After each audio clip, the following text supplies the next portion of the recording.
Je pense qu'un des grands besoins pour cette radio, mais ça ferait du bien à tout le monde, ce serait un changement de société. Parce que la vraie question, c'est pourquoi est-ce que tout le monde a besoin de se défoncer, que ce soit à l'alcool, au sucre, à l'héroïne, aux Xanax, aux antidépresseurs, etc., au sexe, au porno, aux...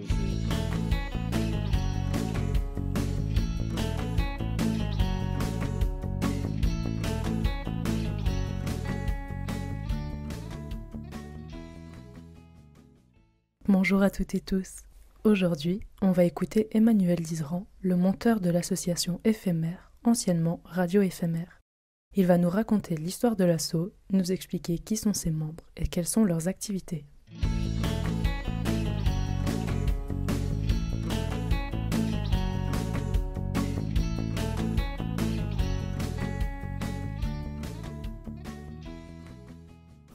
Le 11 novembre dernier, j'ai donc rencontré Emmanuel dans son local de montage, qui fait aussi office de local d'enregistrement pour les émissions de la radio. Comme vous l'entendrez, l'association elle est composée presque uniquement de personnes consommatrices de stupéfiants qui résident dans le canton de Vaud.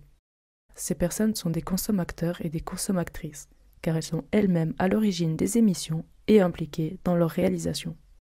Leur but, c'est de pouvoir parler d'addiction, de drogue et de thématiques liées grâce aux voix des personnes directement concernées. Mais je ne vais pas vous en dire plus pour le moment et je vais vous proposer de commencer une fois de plus avec Anne-Sophie Fornet-Gaillard et un extrait du roman lié à la thématique d'aujourd'hui. Malgré ma tentative de me maintenir à distance de sa discussion, je ne parviens pas à faire abstraction des effluves qu'il dégage. À celle déjà remarquée s'ajoute celle d'alcool. Un haut le cœur s'élève à travers mon buste, me rappelle d'autres lendemains. Des lendemains malades, angoissés et surtout profondément tristes. Les nausées qui m'accaparaient et les maux de tête qui m'abattaient pour me remémorer ces verres de trop, ceux que je ne tenais pas à boire, mais dont la séduction était inégalable. Réconfortant, désinhibant, il me permettait de supporter la soirée, la masse, les inconforts, l'ennui et les craintes. Il m'offrait un moyen de m'évader, m'autorisait de reposer mon esprit, m'évitait de gamberger, d'angoisser ou de déprimer. Ils étaient devenus quotidiens, nécessaires et thérapeutiques. Dépendante de leur soutien, je les avais invités chez moi. Seuls eux me suffisaient. Bonjour, je m'appelle Emmanuel Dizeran, je suis le monteur de la radio éphémère qui m'a été proposée en 2014 par les travailleuses hors mur du Relais, qui travaillent pour le Relais. Je fais des montages d'émissions de radio, des montages de vidéos, des enregistrements. Je suis arrivé par ça à cause de la musique et de la vidéo, mais j'ai pas une formation d'ingénieur radio. Comme Emmanuel me l'a expliqué, à l'origine de l'association, il y a les travailleuses hors mur du Relais. Si vous n'êtes pas familière et familier avec le milieu social vaudois, le Relais, c'est une fondation qui aide des personnes exclues de la société, par exemple en termes de logement, de recherche d'emploi ou d'addiction. Les travailleurs et travailleuses hors mur, comme son nom l'indique, ce sont des personnes qui vont faire leur travail directement dans la rue, auprès des personnes concernées. Et donc Emmanuel, est-ce que tu pourrais nous expliquer un peu mieux les débuts de cette association ? Quel était son but initial et pourquoi toi tu as été inclus dans le projet dès le départ ? D'abord, ils ont eu l'idée de donner la parole aux gens de la rue, les experts de l'autre côté de la barrière. Et puis après, c'était par quel média de communication on va le faire. Mais une fois qu'ils ont réuni des gens et qu'ils se sont dit que c'était faisable, ils se sont dit il faut qu'on fasse venir quelqu'un qui pourrait réaliser ces émissions. Et puis de là, on a commencé Je pense que j'ai été choisi parce que c'est vrai que j'avais pas des préjugés sur cette population. Tu as utilisé l'expression experte et expert de l'autre côté de la barrière. Il me semble qu'elle est assez parlante. Mais est-ce que tu pourrais quand même préciser un peu qui sont les membres de l'association ? C'est principalement quand même des consommateurs et des consommatrices de la région lausannoise aux alentours de la quarantaine. L'équipe de maintenant est là depuis vraiment longtemps, je pense depuis 6-7 ans. Et des gens en fait qui ont réussi à gérer leur consommation et puis à trouver un équilibre plus ou moins stable pour vivre dans cette société qui fait pas grand-chose pour les aider. Entre 2014 et maintenant, ça a beaucoup changé. Parce que c'est pas facile de réunir des gens dans la précarité avec des modes de vie qui sont pas organisables comme pour d'autres gens. Où on se voit mercredi prochain, entre 16 et 18. Les gens savent pas toujours déjà qu'est-ce qu'ils vont faire demain, s'ils vont pas se faire arrêter par les flics, s'ils vont pas avoir un problème de santé, etc. quoi. Mais pourtant, l'association elle existe maintenant depuis plus de 10 ans.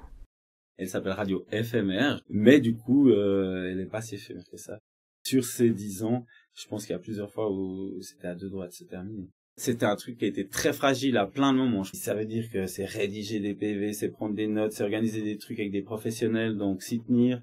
Puis après, quand l'asso est devenue indépendante, faire toute l'administration, les comptes. Les gens de la radio éphémère, ils recevaient en bon peut-être un petit 40 balles par mois. Globalement, ils font ça pour le cœur. Avec le cœur, pour le cœur, quoi. Est-ce que tu pourrais nous parler de ce que l'association produit? À quoi est-ce qu'elles ressemblent vos émissions?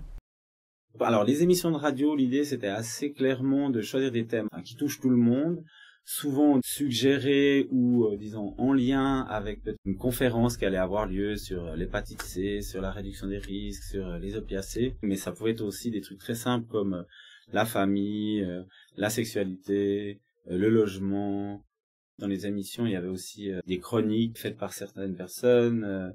Il y avait une chronique que pour les femmes, les Vénusiennes prennent l'antenne. Il y avait une section comique, il y a eu un peu de musique aussi. Et concrètement, comment les membres de l'asso s'y sont pris pour récolter le contenu des émissions? Ils allaient avec ces questions dans la rue, essayer d'aller interviewer tout le réseau qu'ils ont que personne d'autre a, quoi. C'était ça le truc intéressant. Et alors les personnes concernées, notamment celles qui sont souvent sur la place de la Riponne, elles ont réagi comment? Est-ce qu'elles étaient ouvertes à prendre la parole et à se dévoiler? Globalement, mais vraiment très positif. Il y a une confiance, en fait, dans ces personnes qui sont quand même installées dans la place, plutôt quarantenaire, début 50, qui connaissent tout le monde. Je pense qu'il y a un peu ce sentiment, on peut aller leur dire, sans se dire, ah, ils vont aller dénoncer, ça va changer quelque chose, mais à titre personnel. Ouais, le sentiment d'être écouté, pouvoir livrer des trucs, et puis de pouvoir participer, et puis alors aller sur la place quand les gens de la radio, ils sont comme consommateurs, dire, ah ouais, pour la radio, vous devriez dire ça, ça, ça. Par contre, j'arrive pas à me rendre compte et je suis pas sûr que les ont beaucoup vus, quoi. Que toutes ces personnes qui se sont fait interviewer se sont forcément entendues. Mais globalement, vraiment une super réception. De ce qu'on a pu discuter en amont de l'enregistrement, tu m'as dit que l'association a participé à des événements, parfois même internationaux. Est-ce que tu pourrais nous en dire un peu plus? J'ai eu la chance d'aller à un congrès avec la radio éphémère au Maroc, à Rabat, sur la réduction des risques et les opiacés. Et ils sont allés 2 fois à Montréal pour des conférences, des trucs assez sérieux que je pense les gens de la rue ont entendu dire, ont vu, et puis qui se disent ah ouais, ça marche un peu, quoi. Aujourd'hui, s'il y en a, tu penses que ce seraient quoi les besoins de l'association? C'est vraiment de pouvoir rémunérer les... Après, globalement, c'est une histoire de reconnaissance du travail par les pairs. La paire aidance, c'est ça le mot qui est utilisé, qui nous vient du Canada. C'est-à-dire de valoriser toute la prévention et tout le passage d'informations qui peut se faire par les gens du milieu. Il y a vraiment des gens qui sont payés là-bas, c'est officiel, c'est clair, pour aller faire circuler des informations dans les différents lieux, dans les différents squats où ça consomme, pour aller distribuer des matériels stériles, et puis après pour participer officiellement à des réflexions avec des politiciens, des policiers, des médecins. Aussi peut-être un peu plus de monde. En fait, des gens motivés, il y en a beaucoup, et puis on en a vu passer des dizaines de gens qui viennent et puis qui sont super motivés, puis qui sont là, qui apportent de l'énergie pendant 3 mois, c'est génial, puis après tu les vois plus, mais c'est pas grave. Donc il faut des gens, mais c'est pas si facile. Mais la qualité est incroyable parce que ils ont ces témoignages de la rue que personne d'autre peut avoir, et tous les professionnels de la santé qui veulent se donner de la crédibilité en parlant à la radio éphémère. Et autre chose? Je pense qu'un des grands besoins pour cette radio, mais ça ferait du bien à tout le monde, ce serait un changement de société. Parce que la vraie question, c'est pourquoi est-ce que tout le monde a besoin de se défoncer, que ce soit à l'alcool, au sucre, à l'héroïne, aux Xanax, aux antidépresseurs, etc., au sexe, au porno, aux jeux. Après, ce serait possible de faire des politiques de santé meilleures. Je pense qu'il y a quand même un truc de classe sociale avec des politiciens, politiciennes, des médecins, des policiers qui sont un peu déconnectés de ce qui se passe à d'autres niveaux. Est-ce que tu trouves que ça évolue un peu à ce niveau ici en Suisse? Ça progresse en Suisse, justement, il y a un truc qui s'appelle le Recovery College, où c'est des professionnels et des consommateurs et consommatrices qui se rencontrent pour échanger des informations et former des professionnels. À Lausanne, par exemple, d'un côté, il y a des mesures très intéressantes où il y a des centres de consommation, d'injection, il y a des centres de distribution d'héroïne pure, des idées très avant-gardistes, mais en même temps, on triple les effectifs de flics dans la rue pour arrêter les dealers. Et à ton avis, ça vous a apporté quoi cette radio ? Moi, j'ai appris vraiment plein de choses du fonctionnement de la rue, de la société, des humains. Les gens de la radio, je pense, beaucoup de confiance en eux-mêmes. Et puis plein de compétences artistiques, administratives, relationnelles, organisationnelles. Parce que pour aller faire 10 jours de congrès à Montréal ou à Rabat, faut aller voir son médecin 2 mois à l'avance pour qu'il soit d'accord que tu puisses avoir ton traitement de méthadone pour pouvoir partir là-bas. Faut aller signer, faut voir le petit truc devant les gens, bref. Et c'était compliqué. Ils sont arrivés à Montréal, quoi, c'est des moments super de réussite. Et puis, je pense que dans toutes ces réunions, elles ont quand même rencontré plein de personnes qui les ont valorisées, qui les ont vraiment écoutées, qui ont pris des conseils. Et puis, je pense que plus largement, c'est toutes les présentations que l'association fait dans des écoles sociales, des écoles infirmières, dans des formations continues, où ils peuvent vraiment passer un savoir, être reconnus pour le savoir qu'ils ont, et puis être un peu payés correctement aussi. Ça se peut bien que la radio les ait aidés à mieux gérer leur consommation aussi.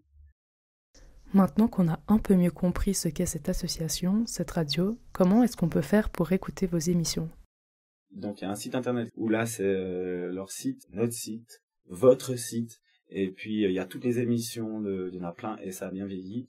Donc c'est des thèmes universels. Et puis sinon, la chaîne YouTube où il y a, je crois, 4 vidéos maintenant, ça vient de commencer, s'appelle FMR-TV, en majuscule, je sais pas si ça change quelque chose. Et puis, par exemple, il y a une émission qui vient de sortir sur la résilience.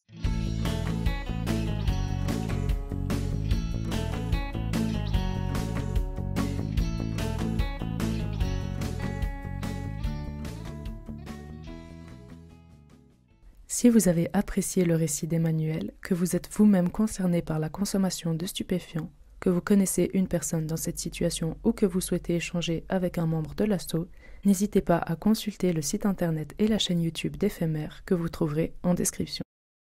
Si vous avez apprécié la lecture d'Anne-Sophie Fournier-Gaillard, je vous invite aussi à regarder son site internet et son Instagram pour découvrir ses nombreuses qualités artistiques. Et enfin, si vous avez apprécié l'extrait que vous avez entendu ou le projet de manière générale, n'hésitez pas à jeter un coup d'œil sur mon site internet, mon Instagram ou mon Facebook, ou même qui sait, passer commande pour un format e-book ou imprimé, ou trouver le roman en librairie. Toutes les adresses se trouvent sur la boutique de mon site. Sur ce, je vous dis à très vite pour une interview avec Jerry Houlvet, un artiste et bricoleur indépendant.